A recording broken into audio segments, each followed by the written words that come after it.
decir, era sentar a Ollanta como presidente del Perú para que hiciera quién sabe Dios qué.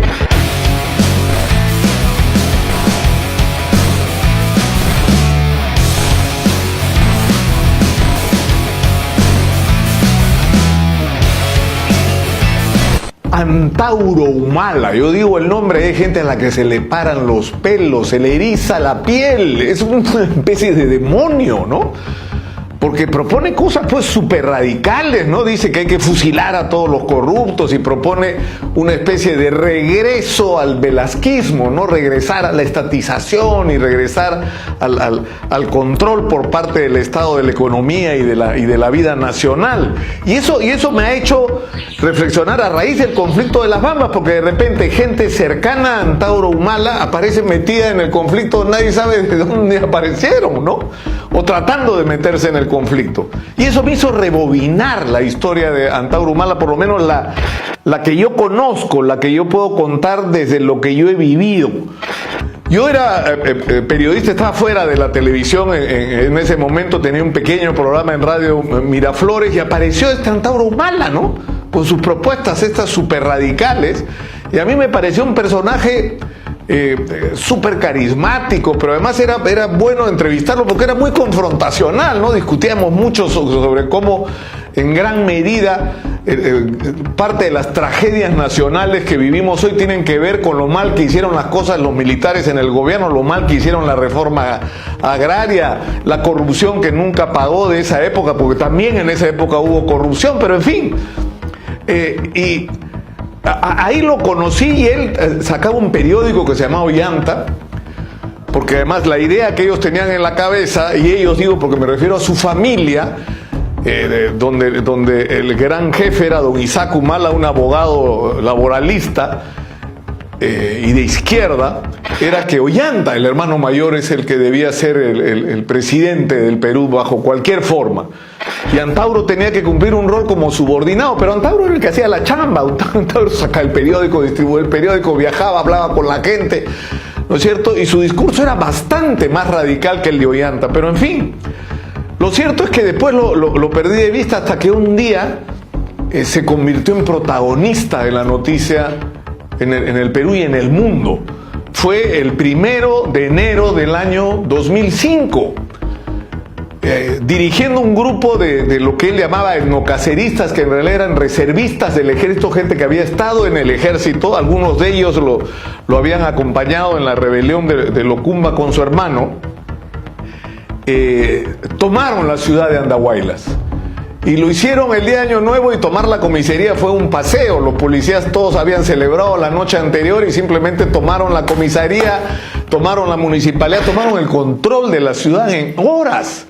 Y la gente empezó a salir a la calle y leyeron un manifiesto.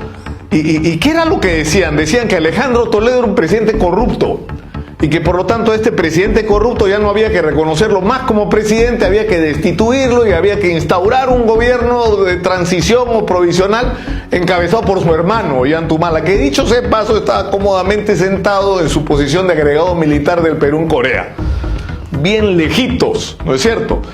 Pero era una rebelión que tenía por objeto o como principal beneficiario a Ollanta Humala. Es decir, era sentar a Ollanta como presidente del Perú para que hiciera quién sabe Dios qué, convocar elecciones o no sé, iniciar una revolución quién sabe qué. Lo cierto es que esto fue sorprendente porque tuvo una convocatoria muy grande en Andahuaylas, lo cual reflejaba un descontento muy grande de la gente. Pasó el primer día de esta especie de sublevación, ¿no? Que además Antauro pretendía que tenía amparo constitucional, es decir, el derecho a la insurgencia que en la Constitución supuestamente está reconocido. El día 2 de enero las cosas se pusieron complicadas. Estaba el puente colonial que le llaman. Estaba a un lado la población enardecida con los etnocaceristas a la cabeza, y al otro lado la policía que debía cruzar el puente y empezar a tomar o retomar el control de la ciudad. Y de pronto, en medio de una gran confusión, empezó la violencia. Empezaron a sonar los disparos, y en medio de todo esto 4 policías caen heridos gravemente. Llegan los etnocaceristas y la población rodean a los policías y la imagen es tremenda porque están 3 policías muertos y uno de ellos que ha sobrevivido, que está tratando de agarrar el arma, se acerca a una persona a él, le quita el arma y con su propia arma le dispara al cuerpo. La imagen la vio todo el mundo. Y lo que uno tenía como idea es que ahí se había producido el asesinato de estos 4 policías. Después se supo que habían muerto también, o porque eso ocurrió luego, 2 etnocaceristas en otra zona de la ciudad. 2 días después de tiras y aflojas de negociaciones, finalmente Antauro Humala y sus etnocaceristas se rindieron, se entregaron a la justicia y se rindieron, entregaron las armas. Y se inició un largo proceso judicial que es el que ha mantenido en los últimos 14 años en la cárcel Antauro Humala. Y que es una historia o que no se ha contado o se ha contado mal. Porque aproximadamente 50 de los etnocaceristas fueron procesados por rebelión, más de 100 fueron procesados por rebelión y por haberse apropiado ilegalmente de armas y por otros delitos de esa naturaleza, pero hubo 3 personas a las que se les atribuyó directamente la responsabilidad por la muerte de los 4 policías. La justicia, la fiscalía le atribuía al propio Antauro Humala, a Tito Palomino, que era un etnocacerista, y Daniel Udeña, al que le llamaban el centinela, pero en realidad no era etnocacerista. Era un soldado, un conscripto, que en ese momento estaba en su día de Franco y que se sumó a la rebelión. Y el cargo que formularon en contra de ellos fue como todos los demás, ¿no? Rebelión, secuestro de armas, secuestro de personas. Pero lo más grave era el homicidio y los acusan de ser los 3 coautores del delito de homicidio. Y en el caso de Udeña tenía el agravante de que se había visto la imagen de él disparando sobre el cuerpo del policía que había sobrevivido y que desesperadamente trataba de tomar su arma. Lo cierto es que este proceso no incluyó a Ollanta Humala, que no sé cómo logró poner un habeas corpus, es decir, él era el inspirador, él iba a ser el beneficiario de esa sublevación si por desgracia hubiera tenido éxito, y no tuvo ningún tipo de penalidad, ni de sentencia, ni de nada. Pasó piola, ¿no? Pero en fin, el proceso pasó por una primera instancia. Se establecieron penas de 25 años, esto sube a la Corte Suprema y de repente aparece una abogada que se llama Carmen Huidobro, que descubre algo increíble, descubre las pericias balísticas que se habían hecho sobre la muerte de los 4 policías. ¿Y qué era lo que decían las pericias balísticas? Que estos 4 policías, que tenían además chalecos antibalas, habían fallecido por disparos que habían sido hechos de arriba hacia abajo, de atrás para adelante, es decir, por la espalda, con armas de largo alcance y desde larga distancia, es decir, que habían muerto por tiros de fusil. Y además llamaba la atención un hecho, de que estos policías tenían chaleco antibalas, o sea que los disparos habían sido realizados con tal precisión que habían atravesado el cuerpo de los policías sin tocar los chalecos antibalas. Y esto planteaba un problema muy serio. El primero era que los caceristas estaban al frente en el puente Colonial. Es decir, estaban frente a los policías. Entonces, ¿cómo es posible que los policías hubieran sido muertos por los etnocaceristas si estaban delante y no detrás? Y si estaban a la misma altura y no arriba.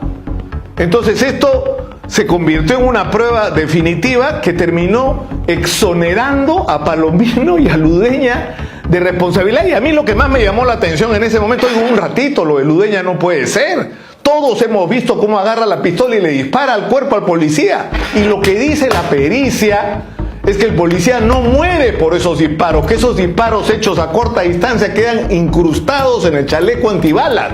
y que por lo tanto no son la causa de la muerte del policía, que el policía ha muerto a raíz del disparo que recibe con un fusil de arriba hacia abajo, de atrás para la lanza y de larga distancia.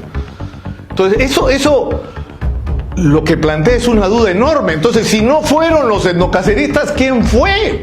¿Quién fue? Y ahí cobró importancia otro hecho que sucedió el día 2 de enero, porque esta rebelión, acuérdense, había terminado el 4.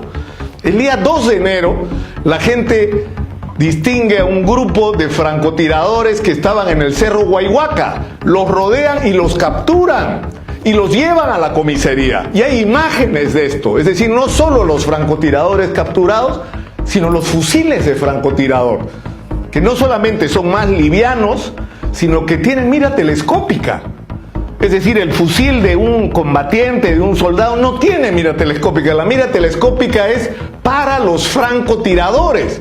Entonces ahí uno empieza a rebobinar y dice, sí, pues, de arriba para abajo, arriba estaban los francotiradores, de atrás para adelante los francotiradores estaban atrás. Ni tocaron los chalecos antibalas, una tremenda precisión, pero si tenían miras telescópicas. Entonces, en ese momento la sospecha se vuelve o se debió volver sobre los francotiradores. Nunca se hizo una investigación sobre esto. Nunca. La justicia, la Corte Suprema concluyó que ni Palomino ni Ludeña, que estaban frente a los policías, tenían responsabilidad sobre sus muertes, pero nunca se determinó quiénes eran responsables de las muertes de estos 4 policías. Pero lo más grave no fue eso. Lo más grave es que Antauro Humala continuó con la sentencia de coautor.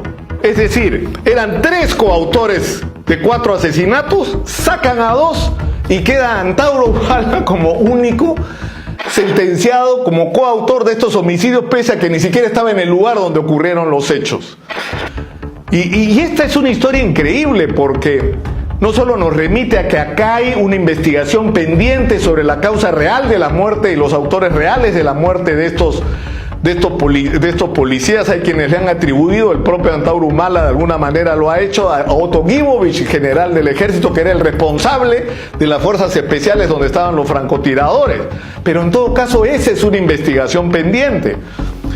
Ahora, ¿qué ha pasado ahora? Cuando uno mira la historia, 14 años después, Antauro Humala está condenado a 19 años de cárcel. Los debería cumplir el año 2024. Pero por el código con el que fue juzgado, él puede acogerse a los beneficios penitenciarios y desde febrero pasado ya podría estar en libertad. O sea que en cualquier momento Antauro Humala, si le aceptan el principio de los beneficios penitenciarios, podría estar en la calle nuevamente haciendo campaña electoral, porque pretende ahora, no su hermano, él ser candidato a la presidencia de la República. Y esto genera una enorme discusión porque sus propuestas son ultra radicales. Es decir, es un hombre que quiere volver al pasado, volver al velasquismo, volver al estatismo, volver a lo que ya vivimos y lamentablemente despierta simpatía en un contexto en el cual la gente está muy molesta con los políticos, porque han traicionado la confianza de la gente, porque han sido corruptos, porque han sido ineficientes, porque no han resuelto los problemas del país. Entonces, por eso un sector de la población, que no es nada despreciable, mira con simpatía ese tipo de discurso que hay que enfrentar con salidas diferentes a las de Antauro Humala. Pero el peor error que se puede cometer es pensar que a Antauro Humala se le va a derrotar manteniéndolo preso, ¿no? Con maniobras judiciales. Yo sé que lo que estoy diciendo suena crudo, suena duro y suena difícil de aceptar, pero es una realidad que vamos a tener que enfrentar dentro de poco. Ahora, cuando uno mira la situación de los otros protagonistas, ¿no? Porque finalmente esta novela o este drama tuvo 3 protagonistas: Antauro Humala, que 14 años después sigue preso; Ollanta Humala, su hermano, que se sacudió, simplemente se puso de costado y zafó toda responsabilidad sobre una rebelión que él había inspirado, ¿no? Y de la cual él iba a ser beneficiario, simplemente la gran transformación, de ahí la hoja de ruta y de ahí presidente del Perú. Y hoy procesado por corrupción y probablemente muy pronto en la cárcel por esa razón. Y Alejandro Toledo, que era, digamos, el motivo de la rebelión, acusado de corrupción, bueno, era verdad, pues por lo menos ese punto. sí era un corrupto. Está claro, yo creo, para todos, después de lo que ha dicho Jorge Barata. Está prófugo de la justicia y ojalá algún día se le pueda traer de vuelta. Pero este pedazo de la historia del Perú todavía no termina, porque los protagonistas están ahí y porque inevitablemente, nos guste o no nos guste, Antauro Humala va a ser un protagonista de nuestra vida en los próximos meses y probablemente años. Y lo que hay que hacer frente a Antauro Humala es discutir la validez de sus ideas, la legitimidad de su proyecto, la posibilidad real de que su proyecto realmente sea una transformación para el país y además la garantía de por qué le vamos a creer a él, una vez más, a otro caudillo, de que finalmente cuando llegue al poder no se corrompa como los otros.